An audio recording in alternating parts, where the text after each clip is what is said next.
Capítulo 256. Dias de luta, datas de glória. Deus, me ajude a salvar mais um. Entardecer do primeiro sábado de maio. Na ala médica da Batalha de Okinawa, um americano começa o seu mais pesado trabalho, aos pés do despenhadeiro Maeda Scarpa, entre sangue e desmaios. Subindo e descendo os feridos no topo deixados, após o exército japonês tê-los atacados ao cruzar a planície, por tiros e morteiros sendo massacrados. Torniquetes e primeiros socorros em 12 horas consecutivas de cuidados a quem estava em apuros, na montanha 196, levando amigos no escuro até um lugar seguro. Risco de vida para acudir aliados. Desde o alistamento se recusando pegar em armas, ética e juramento até o fim honrados. Desmond Thomas Doss. 75 vidas salvas, sozinho, desarmado, exausto, com sede e fome, até o último soldado. Recuar, em tempo nenhum. Se entregar, de jeito algum. Sacramento de um cidadão, não aplicado a uma nação, que sem mais forças e opção, em 7/5 de 1945, cedeu à pressão, e aos aliados ocidentais, a Alemanha assina sua incondicional rendição. Alfred Odan, militar da cúpula nazista, rubricou o ato de cessar-fogo passando a valer a partir das 23h01, do dia 8. Um dia antes de Vin Caité, mentor militar do extinto Führer fazer o mesmo, diante de um marechal soviético, resultando na capitulação dupla, em acordo. Dias de vitória, em créditos divididos sobre o fim do embate, e todos os sinos das igrejas da França ressonaram unissonantes, comemorando o término da Segunda Guerra Mundial na Europa, às 3h da tarde. Um sonho após 6 anos de pesadelo tinha chegado, mas algo ainda terrivelmente inédito, iria acontecer em outro lado.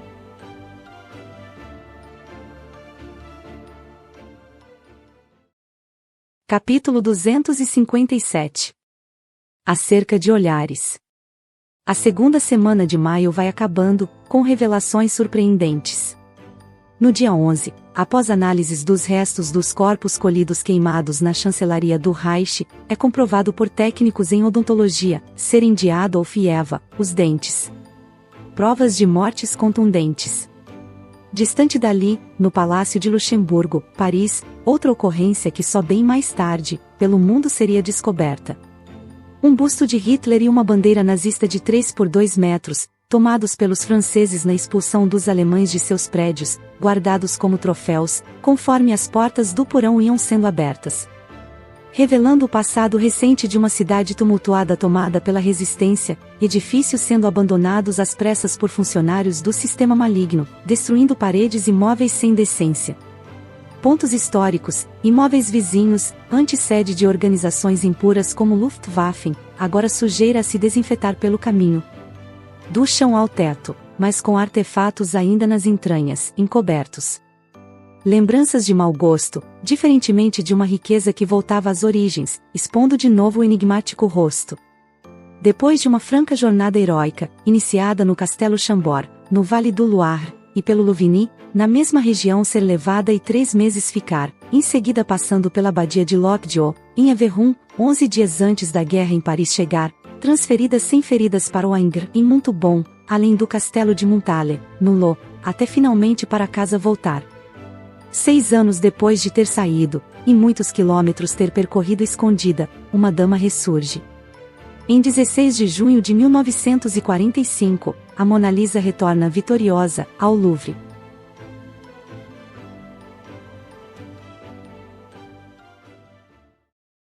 Capítulo 258. Pactos e impactos. Paralelamente a essa epopeica peregrinação, sumiam para sempre outras figuras da população. Como Heinrich Himmler, um dos diretores do partido nazi, que rejeitado por comparsas ao conseguir inicialmente fugir, foi detido num posto de vigia comandado por ex-prisioneiros soviéticos, se forçando a uma cápsula de cianeto morder e engolir. 15 minutos depois, estava morto no chão, como muitos outros compatriotas que, para não deixar sinais das atrocidades cometidas, tiveram a mesma sina que seu grande líder, numa canina devoção.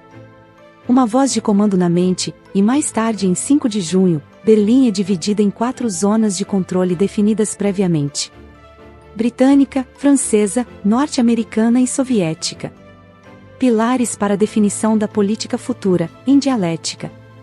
União para ocidental reconstrução durante o tempo em que na esfera oriental, a Batalha de Okinawa termina ruim para o Japão, com quase toda a ilha destruída, monumentos, patrimônios culturais e paisagens assoladas por lama, chumbo, declínio e degradação. Saldo de mais de 200 mil mortos na chuva de ferro, e mais um passo a caminho de outra submissão. O mal e o bem, em novas investidas, e uma missão com a intenção de acabar com as dores pelo mundo, é assinada por 50 países em 26 de junho em São Francisco, na Carta das Nações Unidas. Respeito aos direitos e liberdades essenciais do indivíduo, manutenção da paz, segurança universal e impulso ao desenvolvimento social com melhora nas condições de vida, ficou estabelecido. O planeta sempre parece rumar para um lugar mais seguro na teoria, se ignorarmos que na prática, haverá sempre alguém mentindo.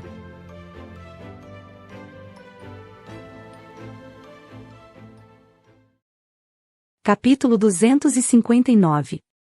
Tratos e traições. Julho de 1945 chega com festa na França, celebrando a esperança. Há anos o país não comemorava o tradicional dia 14, e por isso agora, começava 3 dias antes os cívicos eventos. Novamente com direito a paradas solenes e fanfarras nas praças de todas as cidades do estado, num compromisso público demonstrando reerguimento. Outra vez os sinos das catedrais, basílicas e prédios religiosos, ao mesmo tempo, voltam a badalar. Em muitos lugares substituindo as salvas de tiros habituais antes do grande desfile, por chuva de papéis, para a população não mais se assustar. Em Toulon, Pauline encerrando seu ciclo de sofrimento, olha para o alto e contempla os aviões. Por sua vez, no Japão, as aeronaves que cruzam os ares despejam sérios avisos e informações. Leia com cuidado, pois isso pode mudar sua vida. Por todo mês, a comunicação. Lançada pela Força Aérea dos Estados Unidos, via milhões de folhetos, advertindo os cidadãos. Suzerania, que a oposição japonesa abafava e até prendia, aqueles que um desses nas mãos tinha, mesmo escritos no idioma local e redigido pelos conterrâneos prisioneiros de guerra, pegos nos últimos dias. Nos dizeres, 12 cidades indicadas como alvos principais de severos bombardeios por vir. Akita, Otarou, Saga, Takayama, Miyako no Ona, Imabari, Fukushima, Yawata, Hachinohe, Urawa, Totori e Wakani. Não podemos prometer que apenas estas áreas estarão entre as atacadas, dizia o verso do papel que caía do céu. De fato, 2 nomes não estavam ali. E em 16 de julho, a Trinity, uma nova experiência devastadora, era testada no Novo México, a 9.000 quilômetros de distância, que 21 dias depois, já estava a caminho dali.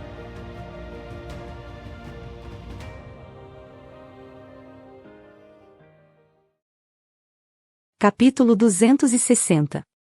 Cataclismas. Nos treinamentos, vocês receberam ordens para fazer coisas estranhas, mas havia uma razão afinal. Explicações da nova façanha aos pilotos, ditas pelo brigadeiro-general. O mundo nunca viu nada igual, finaliza embutindo nas mentes a pôr seus capacetes que aquela missão era especial.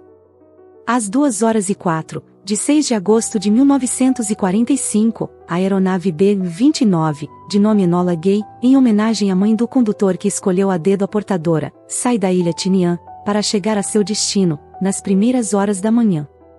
Leva nela, o pequeno garoto, um artefato de 3 metros com 4 toneladas de urânio, não sendo pouco. 6 horas depois já vê a região ainda acordando. A cidade estava habituada com os alarmes indicando a presença de aviões dos Estados Unidos, em inspeção de campo e meteorologia passando. Rotina de mais um dia naquela área do Oriente, e o governo tirou alerta. Às 8h15, Little Boy despenca, quando a tampa abaixo do Boeing é aberta. Uma luz irá se expandir pela Terra, capaz de alterar o tempo. 3 dias depois, em 9 de agosto, a 300 quilômetros dali, o homem gordo, em alusão aos primeiros inventos do tipo, fará o mesmo. Fat Man, no Boxcar. Um petardo ainda mais pesado de plutônio, jogado às 11h02, na mesma terra de sol já presente, levando tudo pelo ar.